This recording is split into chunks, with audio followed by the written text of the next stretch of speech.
রাতের বেলা শোয়ার আগে পড়বেন 33 বার সুবহানাল্লাহ, 33 বার আলহামদুলিল্লাহ এবং 34 বার আল্লাহু আকবার। আল্লাহর পক্ষ থেকে আপনার শরীরে শক্তি আসবে। এটা যারা নিয়মিত আমল করে আল্লাহর পক্ষ থেকে তাদের শরীরে শক্তি আসে। হ্যাঁ, কারণ এইটা রাসূল সাল্লাল্লাহু আলাইহি ওয়াসাল্লাম কাকে শিখিয়ে দিয়েছেন?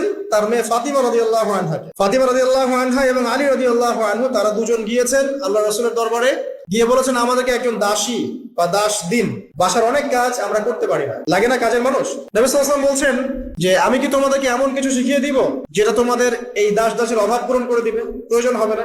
অবশ্যই শিখিয়ে দিন। তখন নবীজি শিখালেন সাল্লাল্লাহু আলাইহি ওয়াসাল্লাম ঘুমানোর আগে 33 বার সুবহানাল্লাহ পড়বে, 33 বার আলহামদুলিল্লাহ এবং 34 বার আল্লাহু আকবার। তোমাদের দাসের প্রয়োজন হবে না ইনশাআল্লাহ। তো ব্যাখ্যায় অনেক ওলামায়ে কেরাম বলেছেন এটা নিয়মিত আমল করতে থাকলে রোগ ব্যাধি কম হয়, শরীরে শক্তি আসে, এনার্জি বাড়ে, আপনি নিজের কাজ নিজেই করতে পারবেন ইনশাআল্লাহ। এরকম ঘুমানোর আরো বেশ কিছু আমল আছে, আমি অল্প কয়েকটা বললাম, এগুলোই করা শুরু করেন, আল্লাহ তৌফিক দান করুন।